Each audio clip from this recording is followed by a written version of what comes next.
존귀하신 하나님 아버지시여, 우리의 구주 예수 그리스도를 인하여 한없는 사랑에 영광과 찬송을 올려드립니다. 하나님 은혜 안에서 부족하고 보잘것없는 저희들 자녀로 삼아주시고 예배자의 삶을 살아온 한 해를 인도하신 섭리에 감사를 드려옵나이다. 다시 구원의 즐거움을 회복하소서. 연말 기도주일 주제로 모이는 곳마다 주의 성령의 권능이 임하여 주시옵소서. 나의 죄를 홀로 지시고 십자가 피 흘려 돌아가신 그 고통을 우리의 구원의 길로 예배하신 하나님께 예배하고자 합니다. 저희를 긍휼히 여겨 주시옵소서. 말씀을 선포하시는 박정규 목사님, 갑절의 성령의 권능이 임하셔서 세상이 혼란스러운 이때에 교회와 성도들 머리를 어디를 향해 들어야 할지 말씀을 통해 깨닫게 하시옵소서. 거룩한 예배에 탐욕과 이기심이 가까이 하지 않도록 성령께서 지켜주시옵소서. 오직 살아계신 하나님 말씀으로만 의지하며 믿음으로 승리하는 주의 자녀들, 세상 끝까지 지켜주시옵소서. 우리의 소망 되신 예수 그리스도 이름으로 간절히 기도드려옵나이다. 아멘. 안녕하십니까. 연말기도주일 5번째 시간입니다.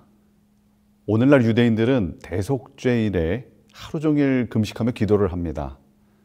다시 시작하는 의미를 가지고 있습니다. 이전 것을 보내고 새로운 시작을 의미하는 것이죠. 이번 한 주를 통하여 우리의 신앙을 다시 돌아보고 회개와 영적 새로움의 기간이 되었기를 기도합니다. 재림교회는 구약의 대속죄일을 그리스도의 하늘 지성소 사역과 연결시킵니다. 그리고 지성소 사역에 심판의 의미를 부여합니다. 그리고 1855년에 조사심판이라는 이름을 붙였습니다. 그런데 이 단어는 지속적으로 도전을 받았죠. 그래서 결국 1960년대에는 재림전 심판이라는 이름을 같이 사용하게 되었습니다. 오늘은 구원론의 관점에서 심판을 다시 생각하여 우리 그 말씀을 나누도록 하겠습니다. 전도서 12장 14절입니다. 하나님은 모든 행위와 모든 은밀한 일을 선악간에 심판하시리라. 크리스마스가 되면 울면 안 돼라는 노래를 부릅니다. 울면 안 되는 이유가 있습니다. 바로 산타클로스 할아버지는 다 알고 계십니다. 누가 착한 애인지 나쁜 애인지 안다는 것이죠. 우리가 잠잘 때나 짜증날 때 모든 것을 보십니다.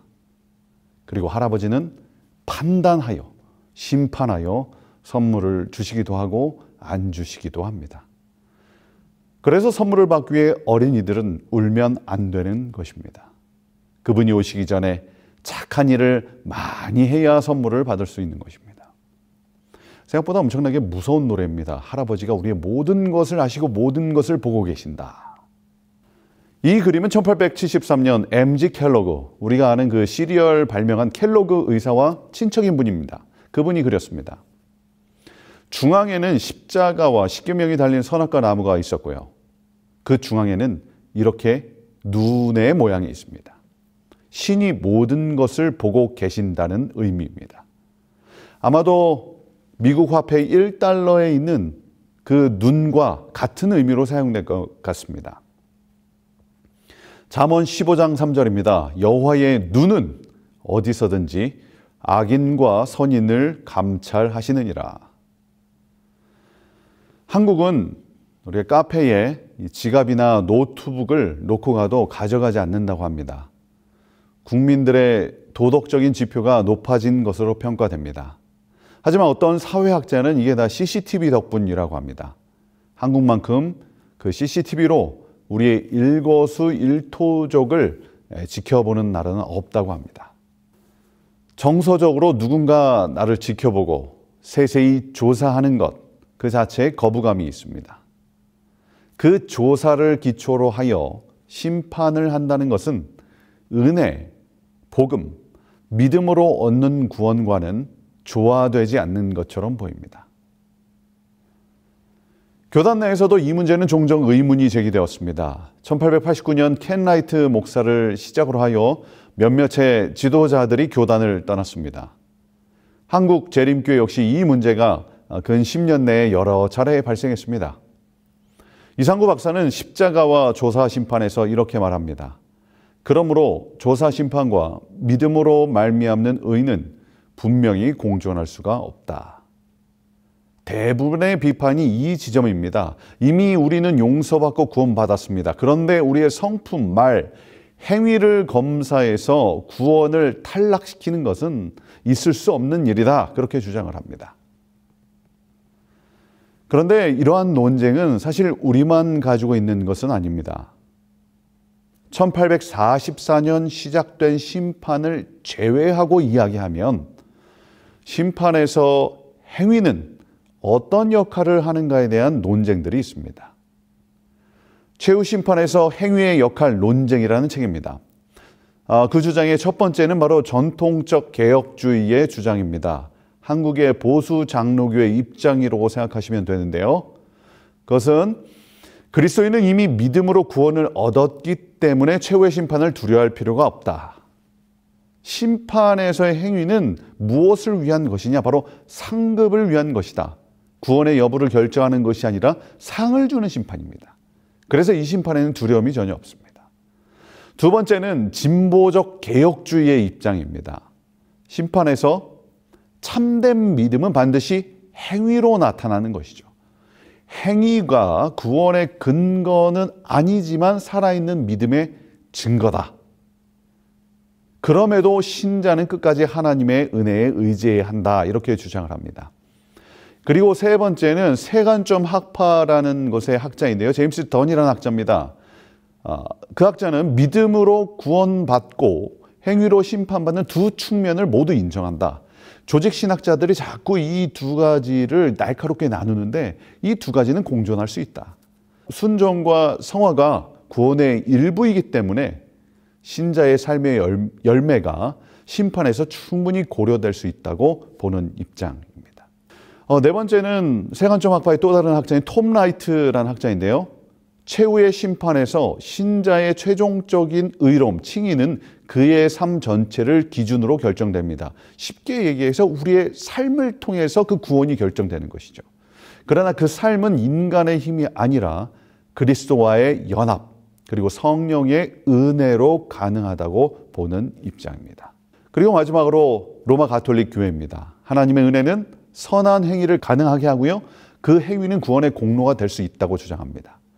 따라서 구원은 은혜로 시작되지만 인간의 협력이 구원의 완성에 기여한다. 이런 입장입니다. 이렇게 심판에서 행위의 역할은 다양하게 나타납니다. 또 하나의 흥미로운 사실은 감리교의 학자인 토마스 오덴이라는 학자가 있는데요. 이 학자는 조사심판이라는 단어를 아예 사용합니다. 그는 이렇게 주장합니다.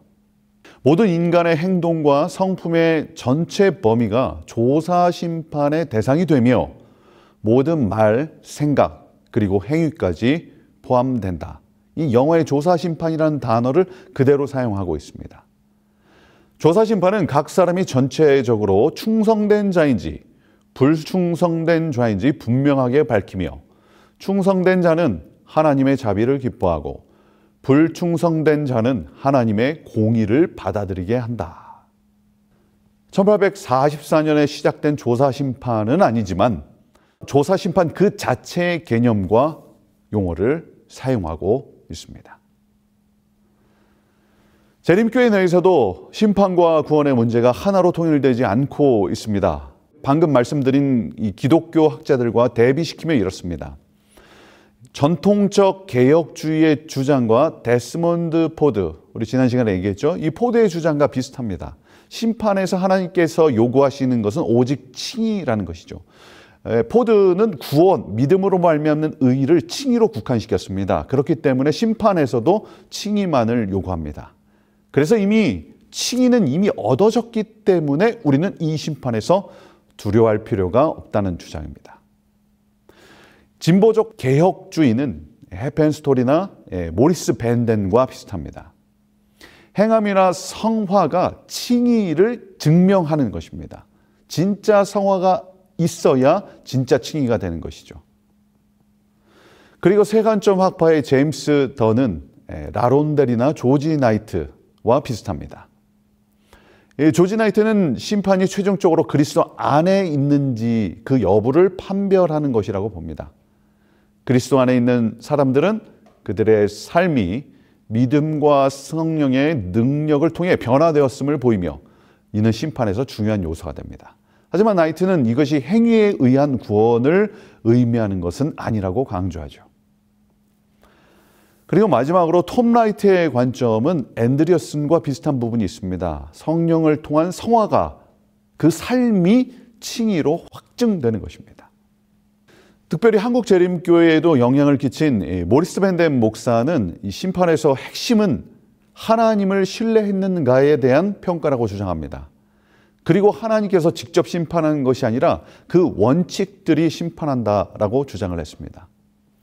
확실히 1980년 이후에 여러 저자들은 조사 심판의 부담감을 줄이고 부드러운 논리로 조사심판에 대해서 가르치는 것을 살펴볼 수 있습니다. 한국재림교회도 이 영향을 받아서 조사심판을 최대한 순화시켜서 가르쳤습니다. 조사심판의 재판장은 그리스도시다. 조사심판은 신자들을 옹호하는 심판이다. 조사심판은 신자들의 용서가 확정되는 것이다. 따라서 조사심판을 두려워할 필요가 없는 복음이다. 대부분 이 맥락에서 우리는 배우고 가르쳤습니다. 이러한 역사적 이야기를 토대로 오늘 말씀을 정리하도록 하겠습니다. 첫 번째로 성경은 심판이 행위로 이루어진다는 것을 분명히 주장합니다. 고린도후서 5장 10절입니다. 이는 우리가 다 반드시 그리스도의 심판대 앞에 나타나게 되어 각각 선악간에 그 몸으로 행한 것을 따라 받으려 함이라. 행위에 대한 부정적인 관념은 종교개혁 시대에 중세 가톨릭의 행위 구원에 대한 반발, 반감이었습니다. 재림교 역시도 율법과 완전에 대한 강조로 반작용이 일어났습니다.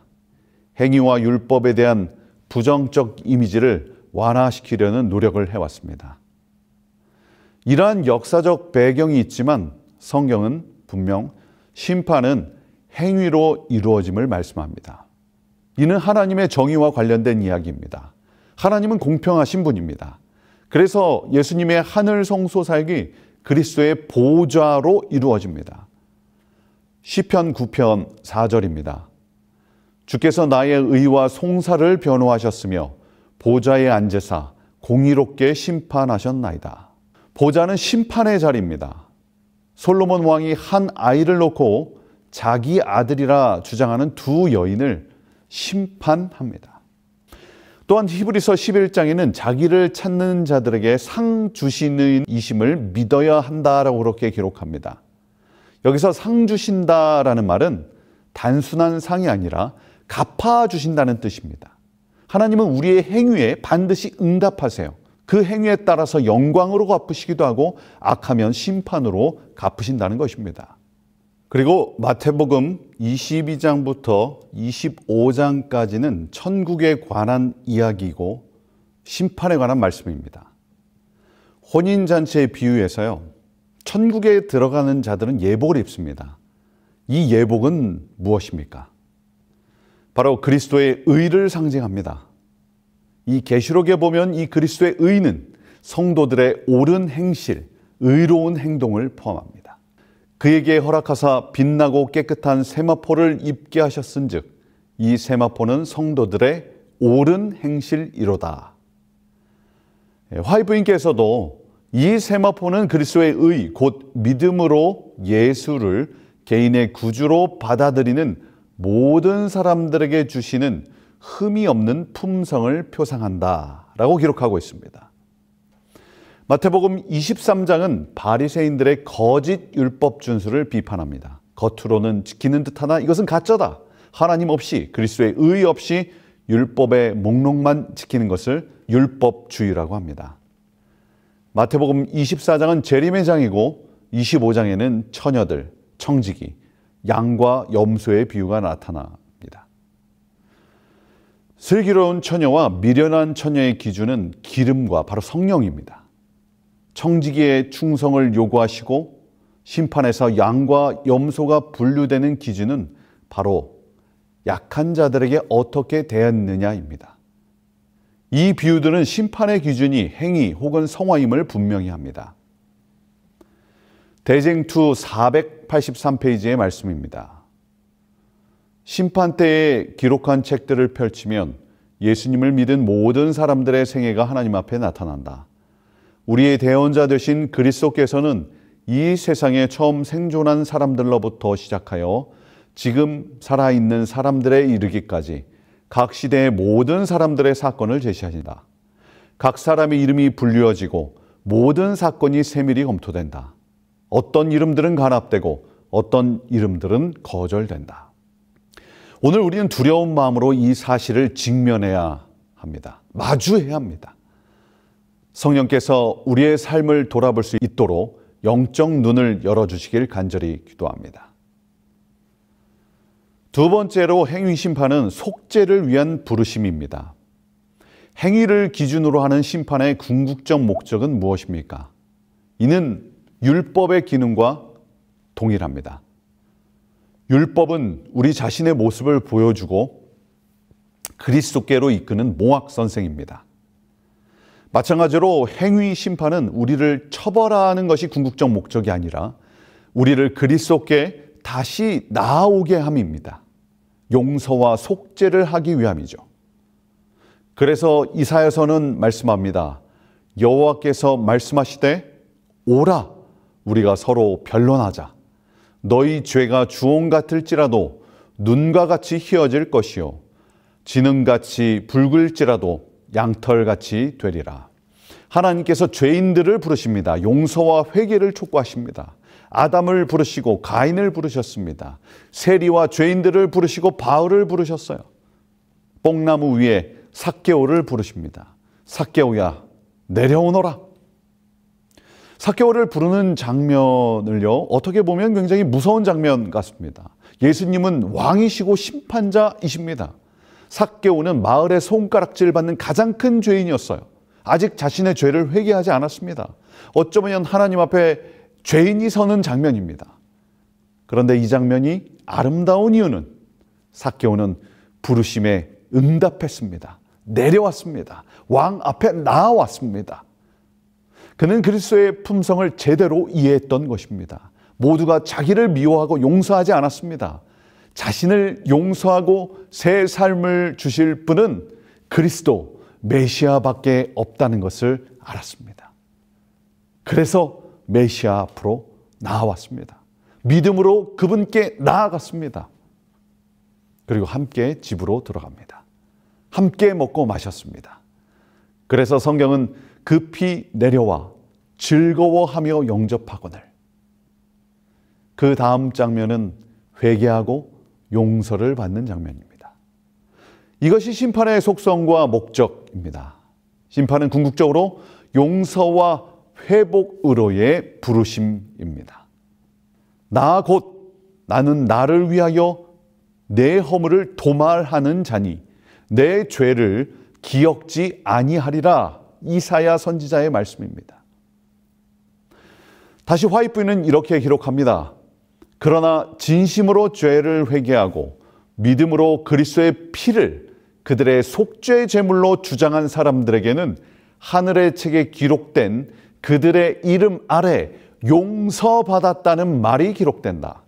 그들이 그리스도의 의에 참여하는 자가 되고 그들의 품성이 하나님의 율법과 조화된다는 것이 나타날 때 그들의 죄는 도말되고 그들 자신이 영원한 생명을 받기에 합당한 사람들이 될 것이다. 정확하게 10년 전 일입니다. 어느 날 저희 집사람에게 문자가 왔습니다. 여보, 와서 시호 좀 구원해 주세요. 구원해 주세요라는 말이 굉장히 인상적입니다. 당시에는 TV와 패드가 없어서 컴퓨터로 이 만화 영화를 조금씩 보여줬습니다. 그런데 그날따라 계속 본다고 때를 썼습니다. 엄마는 둘째 아이를 막 낳고 너무 지쳐 있었습니다. 그래서 그날은 포기하고 그냥 두었어요. 집에 도착하니까 사진과 같이 이러고 있는 것입니다. 밤 10시였어요. 3살짜리 아이가 5시간 동안 저러고 있었습니다. 제가 왔는데 온지도 몰라요. 눈이 빨갛게 충혈되었습니다. 바지에는 오줌이 화석처럼 굳어져 있었습니다. 그리고 간지러워서 다리를 벅벅 긁었는지 자국이 남아 있었어요. 그 모습을 보고 저의 심장이 아주 강하게 뛰기 시작했습니다. 분노가 올라왔습니다. 컴퓨터를 던지고 싶은 마음이 들었습니다. 이 아이의 다리 몽둥이를 부러뜨려야 하나. 우리 어른들이 자주 쓰시는 말씀이죠. 그런 생각이 들었습니다. 그런데 저의 행동에 저도 놀랐습니다. 오줌으로 뒤범벅된 그 망가진 아이를 꽉 안고 말했습니다. 시우야, 미안해. 아빠가 지켜주지 못해서 미안해. 그리고 아이를 꽉 안아줬습니다. 아이를 데리고 화장실에 가는데 아이가 말합니다. 하나만 더. 아이는요, 절대 만화와 게임을 이기지 못합니다. 끊지 못합니다. 우리도 사실 죄를 이기지 못합니다. 그래서 우리의 삶은 많이 아프고 상처를 입은 것입니다. 우리의 노력과 우리의 의지로 해결할 수 없는 그 지점들이 있어요. 아무리 노력해도 씻겨지지 않는 그 상처와 죄의 문제가 있습니다. 그래서 예수님께서는 그런 우리를 안아주시기 위해서, 옷 입혀주시기 위해서, 깨끗하게 씻겨주시기 위해서, 구원을 주시기 위해서 오신 것이죠.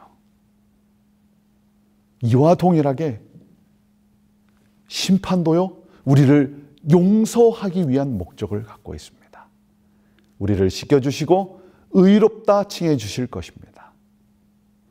심판은 다시 하나님께로, 여호와께로 돌아오라는 부르심임을 기억하시게 되길 간절히 바랍니다. 세 번째로 심판은 실제로 죄를 끊어버리라는 기별입니다. 예수님께서 간음한 여인의 죄를 용서하셨습니다. 그리고 말씀하셨어요. 가서 다시는 죄를 범치 말라. 삭개오도 주님을 만나고 다시 과거의 죄를 반복하지 않기로 결심합니다. 성경은 죄는 어느 정도 용납이 된다. 우리는 죄인이기 때문에 죄를 지을 수밖에 없다. 이렇게 말씀하지 않습니다. 원죄를 인정해도 그것이 죄를 용납한다는 의미는 아닙니다. 로마서 6장입니다. 그러므로 너희는 죄로 너희 죽을 몸에 왕노릇하지 못하게 하여 몸의 사욕에 순종하지 말라.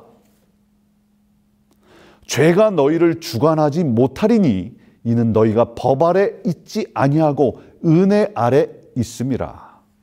고린도전서 15장 34절입니다. 깨어 의를 행하고 죄를 짓지 말라. 요한일서의 말씀입니다. 하나님께로부터 난 자마다 죄를 짓지 아니하나니 이는 하나님의 씨가 그의 속에 거하며 저도 범죄하지 못하는 것은 하나님께로부터 났습니다. 이 성경절에 나타나는 죄는 죄된 본성, 원죄이기보다는 우리의 의지로 자각하고 짓는 죄를 말합니다. 그러나 우리의 현실은 어떻습니까? 끊임없이 반복되는 죄들이 있을 수도 있습니다. 아무리 노력하고 해결하려고 해도 해결되지 않는 죄의 문제가 있습니다. 이 문제에 대해서 장로교회 목사님과 감리교회 목사님은 다른 해결책을 내놓았습니다. 제가 유심히 유튜브를 봤습니다. 이 같은 주제를 놓고 어떻게 설교하는지 살폈습니다. 장로교회 목사님의 설교입니다. 우리는 죄를 절대 이기지 못한다. 고로 그리스도를 쳐다봐야 한다. 그리스도와 연합해야 한다. 그러면 죄를 점점 더 멀리하게 된다. 감리교회 목사님은 이렇게 설교합니다. 죄에서 해방은 가능하다. 죄의 종인 옛사람은 예수님과 함께 죽었다. 죄를 이길 수 있는 믿음이 필요하다. 예수님께서 70번씩 7번 용서하신 것처럼 죄에서 이길 때까지 싸우라. 그리하면 승리할 수 있을 것이다. 이것이 바로 믿음이다. 이렇게 설교를 하셨습니다. 우리는 어떤 것이 익숙합니까? 첫 번째 방법이 아마도 익숙할 것 같습니다. 그것이 틀린 말씀은 아닙니다. 그러나 감리교회 목사님의 설교는 부담이 되지만 그건 역시 성경을 근거로 하고 있습니다. 화이트 부인도 이렇게 기록했습니다. 우리는 이길 수 있다. 충분히 전적으로 이길 수 있다. 예수님께서는 우리를 위하여 피할 길을 만드사 모든 악한 기질과 모든 죄와 모든 유혹을 능히 이기고 마침내 그분과 함께 앉도록 하시기 위하여 돌아가셨다. 우리가 원래 능력이 있어서가 아니라 우리가 이 죄를 이길 수 있는 그런 자질이 있는 사람들이 아니라 그리스도의 삶과 그분의 십자가는 우리도 승리할 수 있음을 분명하게 약속하는 것입니다. 사실 이러한 설교나 말씀은 굉장히 부담이 됩니다. 죄책감을 가져오기도 합니다. 저도 개인적으로 이러한 말씀을 준비하는 것도 힘들고 하고 나서도 고통스러울 때가 있습니다. 그럼에도 포기할 수 없는 이유는 성경과 증언의 말씀이 분명하게 증거하고 있기 때문입니다. 또한 재림교회의 이러한 기별이 사라졌기 때문입니다. 우리 삶 속에 여전히 반복되는 죄와 연약함이 있다면 이번 겨울 다시 주님 앞에 간구하게 되길 바랍니다. 다시 무릎 꿇음으로 주님께서 허락하신 승리와 기쁨의 축복이 우리에게 함께하길 간절히 소망합니다. 네 번째로 심판은 두려운 소식이면서 좋은 소식입니다. 심판은 종말적입니다. 마지막 끝을 이야기합니다. 사실 두려운 것이 맞습니다. 세상이 물로 멸망할 것이다. 무서운 소식이죠. 그러나 방주에 타라. 구원함을 얻을 것이다. 좋은 소식입니다.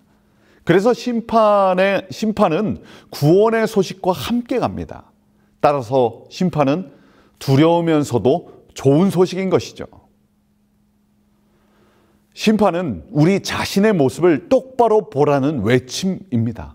우리가 지금 어디에 있는지 깨달으라는 말씀입니다. 오늘 내가 병에 걸렸는지 병원에 가서 검사 받으라. 주제 파악하라는 것입니다. 오늘 너의 모습을 파악했으면 다시 여호와께 돌아오라. 수고하고 무거운 짐진 자들아 다 내게로 오라. 회개하라. 천국이 가까웠다. 무너졌도다 큰 성 바벨론이요. 바벨론이 무너지니 거기서 나오라. 죄악의 삶을 청산하고 소돔과 고모라에서 나오라. 끊어내라. 하나님을 두려워하며 그에게 영광을 돌리라. 비가 온다. 방주에 타라. 무너진다. 나와라. 그분이 오신다. 회개하라. 참회하라. 준비하라. 굉장히 부담되는 이야기입니다. 내 마음 편하라는 소식이 아닙니다. 주님 오신다. 심판의 시간이다. 너의 죄를 버려라. 불편함이 분명히 있는 기별입니다. 2004년 쓰나미가 인도네시아를 강타할 때 어떤 마을에서 일어난 일입니다. 인구 300여 명쯤 작은 마을이었습니다. 그날따라 바닷물이 쭉 빠져나가 있었고 수천 마리의 큰 고깃대들이 모래사장 위에서 팔떡팔떡 뛰고 있었습니다. 주민들은 환호성을 지르며 세숫대야와 바구니로 주워 담기 시작했습니다. 한 30분 뒤 누군가 소리쳤습니다. 큰 파도가 오고 있어요. 빨리 도망쳐요. 그러나 사람들은 아랑곳하지 않고 더 담기 위해서 애를 썼습니다. 두 번째 파도가 몰아쳤고 그들은 고기를 가득 움켜쥔 채로 수장되고 말았습니다. 그 장면을 CNN 해설자는 무겁게 담긴 고기 그릇만 버렸더라면 그리고 바로 뒤 야산만 올라갔어도 살았을 것을 이렇게 탄식했습니다. 나오라고 할 때 나와야 합니다. 버리라고 할 때 버려야 하는 것이죠. 들어오라라고 초청할 때 들어가야 하는 것입니다. 하나님을 두려워하며 그에게 영광을 돌리라. 두려움과 떨림으로 너희 구원을 이루라. 이 말씀은 인간적 무서움, 그 두려움, 공포를 의미하지 않습니다. 하나님의 존재를 경험하는 두려움입니다. 하나님의 임재 앞에 서는 것입니다. 작은 피조물이 창조주 앞에 섰을 때는 두려울 수밖에 없는 것이죠. 우리는 야곱이 형을 속이고 도망한 이야기를 잘 압니다. 그는 죽음의 공포에서 두려워하며 도망가고 있었습니다. 괴로움 속에서 겨우 잠이 들었어요. 꿈속에서 그는 하늘에 닿는 사닥다리를 보았고 하나님께서 함께 하시겠다는 약속을 하셨습니다. 꿈에서 깨고 나서 야곱은 내가 두렵도다 여기가 하나님의 집이다 라고 말했습니다. 꿈을 꾸고 두렵다고 고백했습니다. 인간적인 결정으로는 언제가 더 두려웠을까요? 꿈꾸기 전일까요? 아니면 꿈을 꾼 후일까요? 꿈을 꾸기 전에는 인간적인 두려움이었습니다. 그러나 꿈을 꾼 다음에는 하나님의 임재를 경험하는 두려움이었습니다. 하나님의 임재의 두려움은 경외와 순종으로 이어집니다. 이렇게 야곱은 마음의 평안을 얻고 여행길에 오르게 됩니다. 시편 22편의 말씀입니다. 여호와를 두려워하는 너희여 그를 찬송할지어다. 두려움과 찬송이 함께 가는 것이 굉장히 모순되어 보입니다. 여기서의 두려움은 바로 하나님의 임재를 경험하는 두려움, 그것은 찬송하게 하죠. 야곱의 모든 자손이여 그에게 영광을 돌릴지어다. 너희 이스라엘 모든 자손이여 그에게 경외를 돌릴지어다. 하나님의 임재를 경험하는 두려움은 그분을 경외하고 그분께 순종하고 그분을 찬송하게 하는 것입니다. 이런 의미에서 심판은 두려우면서도 좋은 소식입니다. 용서를 확증하는 것은 좋은 소식입니다. 그러나 그것을 넘어 하나님을 경외하고 그분께 영광을 돌리기 때문에 좋은 소식입니다. 즉 순종의 열매가 맺히도록 그것을 요구하는 기별이 심판의 기별입니다. 신명기 10장의 말씀입니다. 이스라엘아, 내 하나님 여호와께서 내게 요구하시는 것이 무엇이냐? 곧 내 하나님 여호와를 경외하여 그의 모든 도를 행하고 그를 사랑하며 마음을 다하고 뜻을 다하여 내 하나님 여호와를 섬기고 내가 오늘 내 행복을 위하여 내게 명하는 여호와의 명령과 규례를 지킬 것이 아니냐. 궁극적으로 경외하는 것은 하나님을 전심으로 사랑하는 것입니다. 그것이 행복이라고 신명기서는 말씀합니다. 구원의 즐거움은 바로 하나님을 사랑하고 섬길 때 주어지는 것입니다. 심판은 분명 두려운 측면이 있지만 우리를 하나님께로 이끌고 그분을 만나며 경외와 순종으로 인도하게 하는 것입니다. 정리하겠습니다.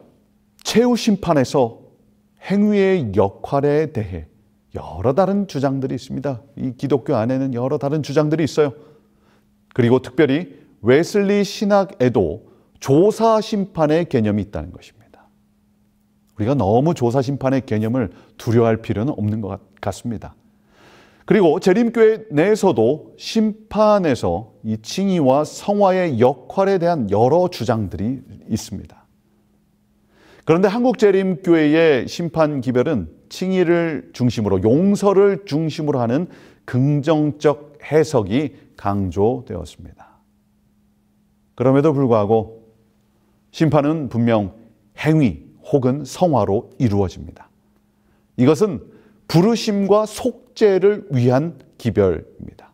그리고 동시에 죄를 버리라는 기별을 포함하고 있습니다. 그래서 궁극적으로 심판은 두려우면서도 즐거운 소식입니다. 마지막 결론은 심판의 과정 중에 핵심은 바로 그리스도 안에서 사는 삶입니다. 오늘의 결론은 그리스도 안에 사는 삶입니다. 조지 나이트 교수는 심판에서 그리스도 안에 있는가를 하나님께서 보신다고 주장했습니다. 그리스도와 동행했는가? 그리스도가 가신 길을 따라갔는가? 이 질문을 하고 있습니다. 다른 말로 하나님의 사랑이 우리 안에 있는가? 하나님을 사랑하고 이웃을 사랑했는가를 물으시는 것입니다. 심판은 그러한 신자를 옹호하는 것이에요. 단순히 칭의의 경험만으로 이것을 설명할 수는 없을 것입니다. 단순히 성화 한 개념으로 설명할 수 없어요. 그리스도 안에서 그리스도와 함께 칭의와 성화는 유기적으로 순환되는 것을 볼 수 있습니다. 처음에 보여드린 그림입니다. 이 그림의 제목은 생명의 길입니다. 선악과에 눈이 있는 그림이었습니다. 그리고 자세히 살펴보면 저 오른쪽 위에 구름에서 심판하시는 그리스도의 모습도 보입니다. 그래서 화입 부분은 이 그림이 자신들이 가진 기별을 확실하게 전달할 수 없다라고 생각하여 그림을 수정했습니다. 그래서 1876년 나무에서 눈을 없앴습니다. 그리고 위에 그 심판하는 그리스도의 모습도 지웠습니다. 그러나 이것도 그들의 마음에 충족이 안 되었던 것 같습니다. 그래서 다음 버전이 7년 뒤 1883년에 출간됩니다. 비록 화입 목사는 남편이죠. 1881년에 세상을 떠났습니다. 그러나 그의 조언으로 그림은 이렇게 완성됩니다. 전면에 예수 그리스도의 십자가가 등장합니다. 재림교회의 핵심 기별은 지성소와 심판 그리고 안식일입니다. 그 당시에 1880년 이전에 재림교회 지도자들은 이 문제를 가장 심각하게 생각하고 사람들에게 가르쳤어요. 그러나 그것이 중심에 있지 않습니다. 화입 부분은 그리스도의 십자가를 맨 앞에, 중심에, 그리고 가장 높은 곳에 위치시킵니다. 그리고 율법은 그 뒤 배경에 희미한 신의 산으로 대체됩니다. 성소의 제단도 작아집니다. 무엇을 말하고 있습니까? 바로 살아계신 하나님, 우주의 왕이시요 창조주이신 예수 그리스도가, 우리의 주님이신 예수 그리스도가 우리의 모든 가르침의 핵심인 것입니다. 예수님이라는 분 그 자체가 가장 중요한 것입니다. 대충에는 1980년 컬러로 이 그림을 다시 그려 벽에 걸었습니다. 행위심판은 우리가 그리스도 안에 있는가, 이것을 묻고 있습니다. 따라서 오늘 우리의 과제는 예수님과 더 깊이 동행하는 것입니다. 진정으로 예수님 안에 거하는 것입니다. 다시 예수님과 연합하는 것입니다. 그분 안에 용서가 있고 은혜가 있습니다. 그분 안에 속죄가 있고 승리가 있습니다. 이런 사랑의 그리스도 안에서 날마다 행복해 하시고 승리하는 재림 성도들이 되길 간절히 소망합니다. 사랑의 하나님, 오늘도 우리를 그리스도 안에, 그분 안에 거하게 하심을 감사드립니다. 심판의 기별이 때로는 두렵고 저희들의 마음에 큰 짐이 될 때가 있습니다. 그러나 우리를 부르고 계시는 주님의 음성임을 기억하게 하여 주시옵소서. 다시 주님께 더 가까이 나아가길 소망합니다. 다시 주님 안에서 주님과 동행하길 원합니다. 우리 안에 죄들을 버리고 성령 하나님으로 승리하는 삶을 살게 하여 주시옵소서. 주님 앞에 당당히 설 수 있는 믿음과 용기를 허락하여 주시옵소서. 주님 오시는 날까지 그리스도 안에서 승리의 삶을 살게 하여 주시옵소서. 우리의 대제사장 되시고 왕 되신 예수 그리스도의 이름으로 간절히 기도드립니다. 아멘.